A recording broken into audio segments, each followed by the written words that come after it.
Hello दोस्तों, Manish online classes KJH में आप लोगों का स्वागत है। और ये फिजिक्स की आज 40वीं क्लास होने वाली है।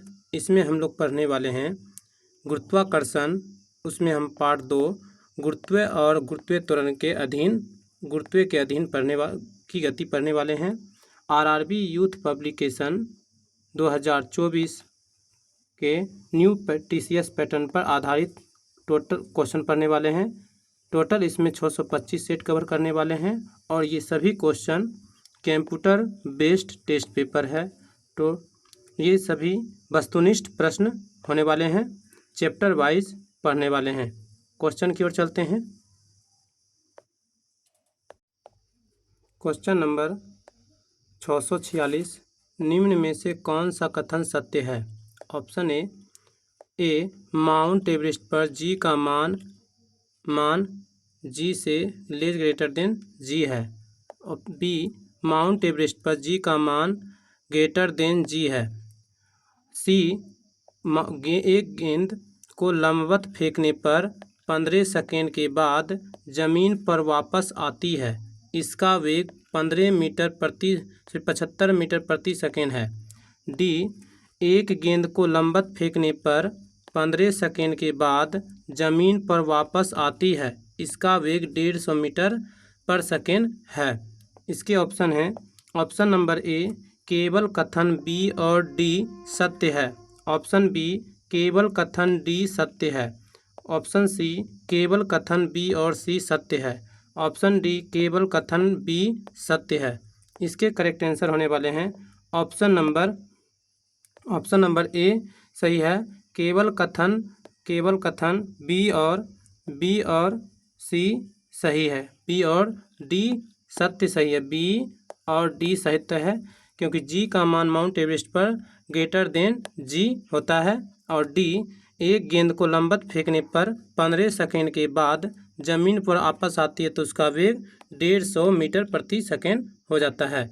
नेक्स्ट आगे देखते हैं।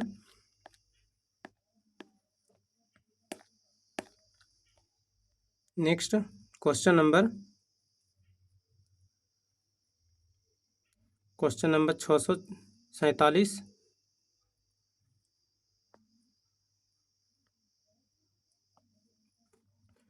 जी का मान ऑप्शन ए पृथ्वी के केंद्र की ओर जाने पर कम होता है। ऑप्शन बी विषुवत रेखा पर अधिक और ध्रुव पर कम होता है। ऑप्शन सी नियत रहता है। ऑप्शन डी पृथ्वी की सतह से ऊपर जाने पर बढ़ता है। इसका सही आंसर होने वाला है option number A correct answer है। पृथ्वी के केंद्र की ओर जाने पर कम होता है जी का मान पृथ्वी के केंद्र की ओर जाने पर क्या होता है? कम होता है। Option number A correct answer है 646 का। आगे देखते हैं। जी का मान पृथ्वी के केंद्र की ओर जाने पर कम होता है और कम होता है। जी का मान ध्रुव पर महत्तम अधिक होता है और विषुवत रेखा पर कम होता है, जबकि पृथ्वी की घूर्णन गति बढ़ने पर जी का मान कम हो जाता है। घूर्णन गति बढ़ने पर जी का मान कम हो जाता है। नेक्स्ट क्वेश्चन नंबर 648, मुक्त रूप से गिरने के दौरान पिंड किस स्थिति में होता है? ऑप्शन ए भारहीनता, ऑप्शन बी आराम, ऑप्शन सी गतिक, ऑप्शन डी कृतिक कार्य। इसका सही आंसर होने वाला है ऑप्शन नंबर ए भारहीनता। मुक्त रूप से गिरने के दौरान पिंड की स्थिति में क्या होता है? भारहीनता होता है। आगे देखते हैं। जब कोई पिंड स्वतंत्र रूप से नीचे गिराया जाता है तो ऐसी स्थिति में पिंड भारहीनता की अवस्था में आ जाती है, अर्थात पिंड का भार शून्य महसूस होता है परंतु द्रव्यमान शून्य नहीं होता है। नेक्स्ट क्वेश्चन नंबर 649, जी का मान डैश के साथ बढ़ता है। ऑप्शन ए ऊंचाई में वृद्धि, ऑप्शन बी आयतन में वृद्धि, ऑप्शन सी आयतन में कमी, ऑप्शन डी ऊंचाई में कमी। इसका करेक्ट आंसर होने वाला है option number D correct answer होने वाला है। ऊंचाई में कमी होने पर जी का मान बढ़ता है। आगे देखते हैं। जी का मान ऊंचाई में कमी के साथ बढ़ता है। जी का मान पृथ्वी के भूमध्य रेखा पर न्यूनतम होता है और ध्रुव पर अधिकतम होता है। पृथ्वी के ध्रुव पर जी का मान क्या होता है? भूमध्य रेखा पर न्यूनतम होता है और ध्रुव पर अधिकतम होता है। पृथ्वी की सतह से ऊपर या नीचे जाने पर जी का मान घटता है। पृथ्वी की सतह से ऊपर और नीचे जाने पर जी का मान क्या होता है? घटता है और बढ़ता है। पृथ्वी की घूर्णन गति बढ़ने पर गुरुत्वीय त्वरण का मान कम हो जाता है। पृथ्वी की घूर्णन गति बढ़ने पर क्या होता है? जी का मान कम हो जाता है तथा घूर्णन गति घटने पर जी का मान बढ़ जाता है। कम होने पर क्या होता है? घट जाता है और बढ़ने पर बढ़ जाता है। नेक्स्ट आगे देखते हैं। पृथ्वी के केंद्र पर जी का मान शून्य होता है। पृथ्वी के केंद्र पर जी का मान शून्य होता है यदि पृथ्वी अपनी वर्तमान कोणीय चाल से 17 गुना अधिक चाल से घूमने लगे तो भूमध्य रेखा पर रखी वस्तु का भार क्या होगा? शून्य हो जाएगा। Next question number 650। Question number 650, जब किसी पिंड को विषुवत रेखा से उत्तर और दक्षिण ध्रुव पर ले जाया जाता है तो उसका भार डैश होगा। ऑप्शन ए घट जाता है, ऑप्शन बी समान रहता है, ऑप्शन सी बढ़ जाता है, ऑप्शन डी दक्षिण ध्रुव पर बढ़ता है और उत्तरी ध्रुव पर घटता है। इसका सही आंसर होने वाला है ऑप्शन नंबर सी, बढ़ जाता है। जब किसी पिंड को विषुवत रेखा से उत्तर और दक्षिण ध्रुव पर ले जाया जाता है तो उसका भार बढ़ जाता है। नेक्स्ट आगे देखते हैं। जी समानुपाती 1/r²। विषुवत रेखा से ध्रुव पर जाने से त्रिज्या r का मान कम हो जाता है जिससे जी का मान बढ़ जाएगा अतः पिंड का भार बढ़ जाएगा। Next question number 651। Question number 651, किसी पिंड का भार न्यूनतम कहाँ पर होता है? ऑप्शन ए भूमध्य रेखा पर, ऑप्शन बी उष्णकटिबंधीय पर, ऑप्शन सी उपोष्णकटिबंधीय पर, ऑप्शन डी ध्रुव पर। इसका सही आंसर होने वाला है ऑप्शन नंबर ए, भूमध्य रेखा पर क्या होता है? किसी पिंड का भार न्यूनतम होता है भूमध्य रेखा पर और अधिक कहाँ होता है? ध्रुव पर अधिक होता है। आगे देखते हैं। पृथ्वी के ध्रुव पर किसी वस्तु या पिंड का भार अधिकतम तथा भूमध्य रेखा पर न्यूनतम होता है। भार में परिवर्तन पृथ्वी की आवृत्ति तथा पृथ्वी का अपने अक्ष पर घूर्णन परिणाम स्वरूप होता है।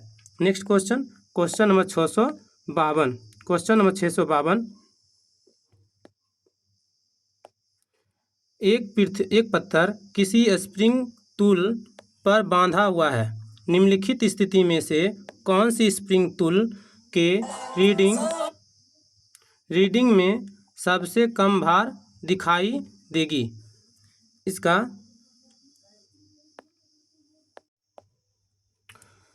इसके ऑप्शन है। ऑप्शन नंबर ए, जब वह पत्थर हवा से लटका हुआ हो।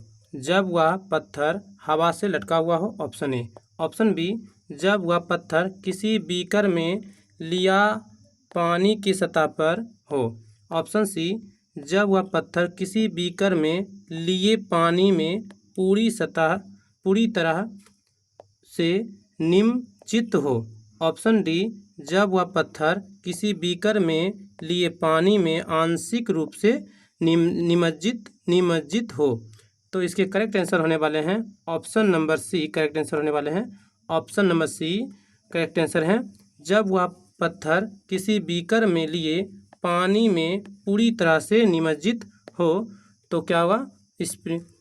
तो सबसे कम भार दिखेगी, सबसे कम भार। नेक्स्ट आगे देखते हैं इसके बारे में।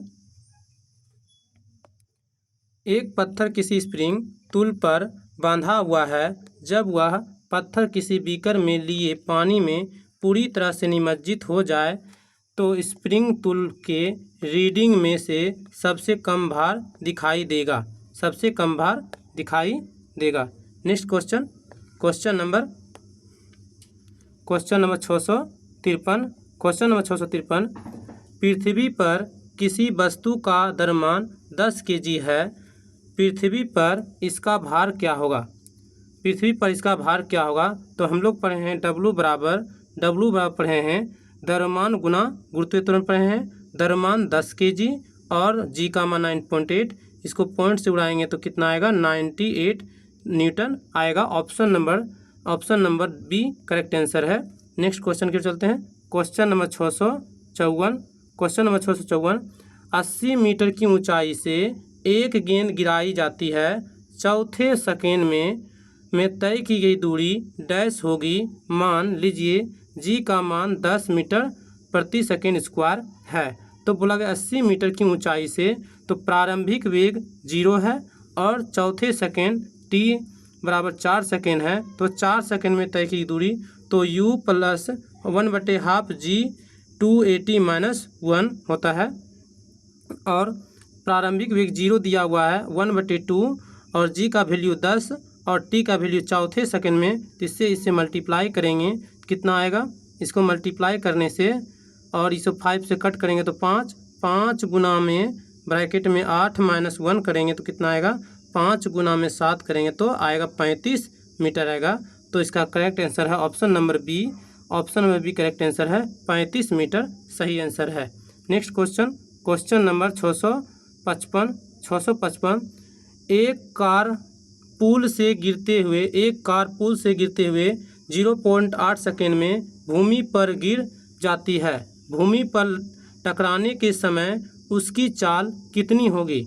दिया गया है जी का मान मीटर सेकेंड इनवर्स 2 है, तो दिया है t बराबर 0.8 मीटर 8 सेकेंड दिया हुआ और प्रारंभिक वेग 0 दिया हुआ है।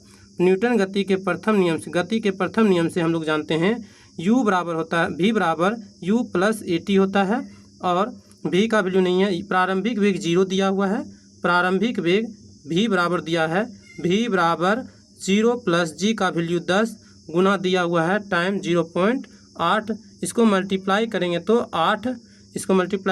8 मीटर प्रति सेकेंड आंसर होने वाला है। 8 मीटर प्रति सेकेंड होने वाला। Option number B correct answer है। Option number B correct answer है। Next question number 656। Question number 656। एक गेंद को 20 मीटर प्रति सेकेंड के वेग से ऊर्ध्वाधर ऊपर की ओर फेंका जाता है। 3 सेकेंड के पश्चात विस्थापन का परिमाप क्या होगा? और g बराबर 10 मीटर प्रति सेकेंड लेंगे मान, तो इसको हल करेंगे इस तरह से हल करेंगे तो दिया हुआ है g माइनस में होगा, क्योंकि गेंद को ऊपर की ओर फेंकने पर क्या होता है? ऋणात्मक होता है। गति के दूसरे समीकरण से हम लोग पढ़े हैं h बराबर पढ़े हैं, तो ऊंचाई बोला गया तो इसलिए h बराबर दिए हैं और h बराबर ut plus ut minus half g t square होता है। प्रारंभिक 20 दिया हुआ है और t 3 सेकेंड दिया हुआ था, -1/2 g का वैल्यू 10 रखने पर और t का वैल्यू 3, इसको हल करेंगे तो आएगा कितना? 60 आएगा और इसको कट करेंगे तो ये 5 आएगा। 3 का स्क्वायर 9 होता है तो इसको लिखेंगे 45 माइनस करेंगे तो कितना आएगा? 15 मीटर आएगा। तो इसका करेक्ट आंसर है option number B correct answer है। Option number B correct answer है। Option number B 15 metre correct answer है। Next question 657। क्वेश्चन नंबर 657 पढ़ने वाले हैं। Question number 657। यदि ऊपर की ओर फेंकी गई एक वस्तु का प्रारंभिक वेग 10 मीटर प्रति सेकेंड है तो उसके प्रारंभिक बिंदु तक पहुंचने में डैश समय लगेगा। ए का वैल्यू दिया है 9.8 मीटर प्रति सेकेंड दिया हुआ है, तो बोला गया हमको प्रारंभिक वेग दिया हुआ है। ऊपर की ओर फेंकने पर प्रारंभिक वेग u बराबर 14 मीटर प्रति सेकेंड दिया हुआ है और g का वैल्यू 9.8 मीटर प्रति सेकेंड स्क्वायर होता है। उच्चतम बिंदु पर पहुंचने पर वस्तु का अंतिम वेग क्या होता है? 0 और t बराबर वाट दिया हुआ है। तो हमसे पूछा गया है क्या? क्वेश्चन बोला प्रारंभिक बिंदु तक पहुंचने में कितना समय लगेगा? तो हम लोग पढ़े हैं फॉर्मूला v बराबर u माइनस जी टी होता है। तो v का वैल्यू 0 दिया हुआ है और u का वैल्यू 14 माइनस 9.8 t टी, तो इसको इस तरह से हल करेंगे तो क्या होगा, इस तरह से हल करने पर क्या होगा, माइनस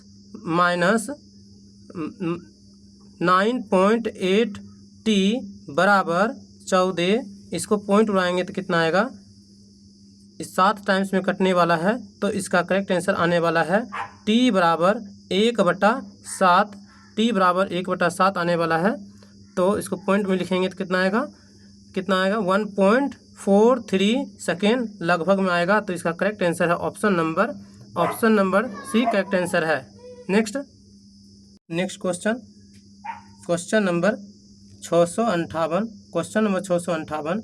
एक लंबवत फेंकी गई गेंद 10 सेकेंड बाद पृथ्वी पर लौट जाती है, तो फेंके जाने के बाद की गति बताएं। जी का मान 10 मीटर प्रति सेकेंड स्क्वायर है।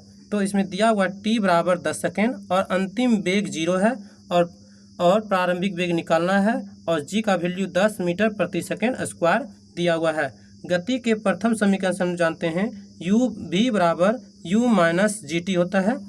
पिंड ऊपर जा रहा है तो क्या होगा, माइनस में होगा, तो v का मान 0 दिया हुआ है, u बराबर u माइनस जी का वैल्यू 10 और t का वैल्यू 10, तो मल्टीप्लाई करेंगे तो 100 और इसको लिखेंगे तो ये पॉजिटिव में आएगा, 100 पॉजिटिव में आएगा। तो इसका आंसर करेक्ट आंसर होने वाला है option number C correct answer होने वाला है। 658 का option number C correct answer है।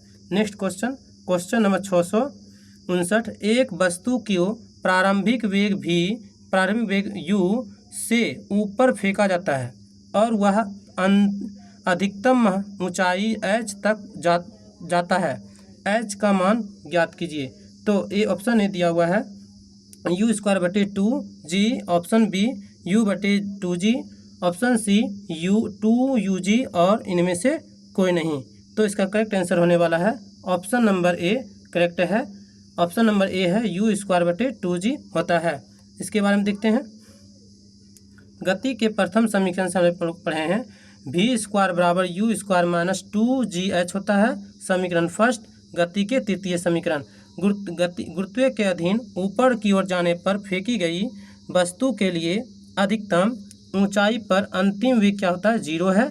और समीकरण फर्स्ट से तो प्रारंभिक वेग 0 रखने पर u² माइनस 2gh या h रखने पर क्या होगा, ये माइनस में है तो इसको इस तरह से हल करेंगे तो क्या होगा 2gh बराबर u², h निकालना है तो लिखेंगे u²/2g लिखेंगे। तो इस option number A correct answer था। Next question number 660। एक रॉकेट 20 मीटर प्रति सेकेंड की एक स्थिर गति के साथ ऊर्ध्वाधर रूप से ऊपर की तरफ यात्रा करने के लिए लॉन्च किया गया। 35 सेकेंड यात्रा करने के बाद रॉकेट में कोई समस्या उत्पन्न हो जाती है और इसके ईंधन की आपूर्ति रुक गई। इसके बाद रॉकेट एक मुक्त निकाय की भांति यात्रा करता है। इसके द्वारा प्राप्त की गई ऊंचाई क्या है, तो इसको हम देखने वाले हैं। तो रॉकेट का द्वारा 35 सेकेंड में तय की गई दूरी, तो 35 सेकेंड में तय की गई दूरी और कितने सेकेंड, 35 सेकेंड में तय की गई दूरी और कितना तय किया गया है, 20 मीटर प्रति सेकेंड के वेग से तय किया गया है। तो दूरी कितना होगा, 35 × 20 करेंगे तो 700 मीटर की दूरी तय किया है। रॉकेट के ईंधन की आपूर्ति रुकने के बाद रॉकेट द्वारा प्राप्त ऊंचाई, तो v² अभी हम लोग पढ़े थे h बराबर पढ़े थे u²/2g पढ़े हैं। तो h निकालना है तो u का वैल्यू कितना दिया हुआ है 20, और 20 का स्क्वायर करेंगे तो कितना आएगा, 20 का स्क्वायर 2 × 10 रखेंगे तो इसका आंसर आने वाला है 400। 400/2 × 10 करने वाले हैं, 0 से ये कैंसिल और 2 से ये, तो इसका करेक्ट आंसर आने वाला है 20 मीटर ऊंचाई पर। ऑप्शन नंबर 20 आया है, 20 मीटर आया है। तो रॉकेट द्वारा प्राप्त कुल ऊंचाई तो 700 और प्लस 20 करेंगे तो कितना आएगा, कुल दूरी 720। तो इसका करेक्ट आंसर है option number B correct answer है, 720 करेक्ट आंसर है, 20 करेक्ट आंसर है। अगर ये वीडियो आप लोगों को अच्छी लगी हो प्लीज़ वीडियो को शेयर करें और चैनल को सब्सक्राइब करें। Thank you for watching.